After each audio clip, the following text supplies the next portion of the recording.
Hi అండి, welcome back to my kitchen. ఈరోజు మా ఇంట్లో స్పెషల్ పన్నీర్ కర్రీ రెస్టారెంట్ స్టైల్లో ఎలా చేసుకుందామో ముందుగా ఈ వీడియోలో చూసేద్దాం. ముందుగా మనం పన్నీర్ తీసుకోండి, 200 గ్రామ్స్ పన్నీర్ తీసుకోండి.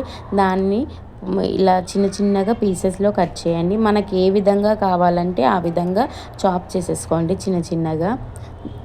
ఇలా అన్ని పీసెస్ చాప్ చేసుకున్న తర్వాత ఒక బాండీ తీసుకోండి. దాంట్లో మనకు తగినంత ఆయిల్ వేసుకోండి. అది లో ఫ్లేమ్లో ఉంచుకుంటే మంచిది. లో ఫ్లేమ్లో ఉన్నప్పుడే మనం అన్నీ ఒకసారి పన్నీర్ వేసి వేంపద్దండి. వేంపేస్తే అంత చిక్కిగా అంత మొత్తం అతుక్కుంటాయి. సో మనం ఏంటంటే కొన్ని కొన్ని వేసి మన ఇష్టం. నేనైతే ఇవి కొంచెం బ్రౌనిష్ కలర్గా వచ్చాయండి. కొంచెం రెడ్డిష్ కలర్, మరీ బ్రౌన్ కాకుండా చిన్నగా వేస్తే బాగుంటుంది. తర్వాత నేను 2 ఆనియన్స్ తీసుకున్నాను మీడియం సైజు, అండ్ రెండు చిన్న టమాటాలు కూడా తీసుకున్నానండి.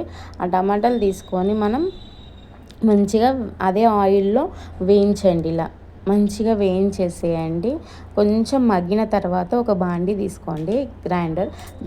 చిన్న దాంట్లో ఆనియన్స్ వేసుకోండి. తర్వాత 10 దాకా మనం కాజు తీసుకోండి. తర్వాత ఒక 3 ఇవి వేయండి, లవంగాలు వేయండి. దాన్ని మంచి గ్రైండ్ చేసేయండి ఇలా మెత్తగా. దాని తర్వాత ఒక అదే ప్యాన్లో ఆయిల్ పోసేయండి. మనకి తగినంత ఆయిల్ పోసుకోండి. తర్వాత 2 బగారాకులు వేయండి, ఎందుకంటే స్మెల్ కోసం బాగుంటుంది. వేసిన తర్వాత ఆవాలు వేయొద్దండి, జీలకర్ర వేయండి. జీలకర్ర కొంచెం వేసేసి మంచిగా కొంచెం ఇలా చిట్పట వేయిన తర్వాత నేను దీంట్లో ఇక్కడ మర్చిపోయానండి, పుదీనా యాడ్ చేసుకోండి. పుదీనా ప్లస్ అల్లం పేస్ట్ నేను తర్వాత యాడ్ చేశాను. సో తర్వాత మనం గ్రైండ్ చేసుకున్న మిక్సీ అంతా దాంట్లో కలిపేసి మంచిగా ఒకసారి ఆయిల్లో వేగేటట్టు చూసుకోండి. ఇలా వేగే తర్వాత కొంచెం కొంచెం పసుపు యాడ్ చేసుకోండి. యాడ్ చేసి మళ్ళీ ఒకసారి మంచిగా కలపండి.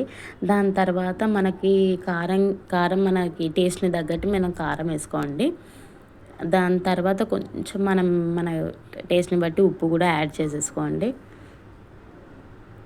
ఇలా ఒక్కసారి ఇలా మంచిగా కలిపేసుకొని ఒక 2 to 3 మినిట్స్లో మనకు ఆయిల్ అనేది మొత్తం పైకి వస్తుంది. అప్పుడే మనం వేయించుకున్న పన్నీర్ అనేది వేసేసుకోవాలి. ఎందుకంటే వేస్తే పన్నీర్ అంత స్మెల్ రాదన్నట్టు. ఒక్కొక్కటంటే ఏం చేస్తారంటే అలాగే పన్నీర్ వేసేస్తారు, సో అది టేస్ట్ రాదు.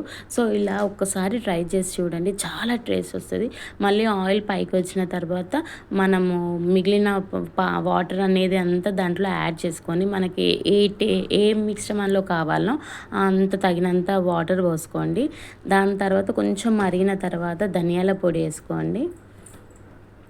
మళ్ళీ అలా కొంచెం బాయిల్ అయ్యేటప్పుడు కస్తూరి మేతి వేసుకొని స్మెల్ బాగుంటుంది.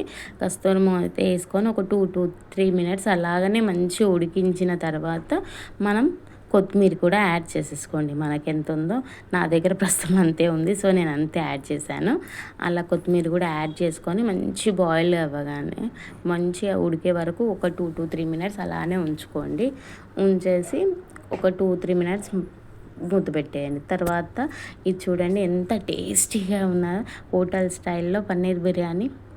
ఇది బిర్యానీతో తినండి, చాలా బాగుంటుంది. నేను చపాతీతో కూడా ఒకసారి ట్రై చేసి చూడండి.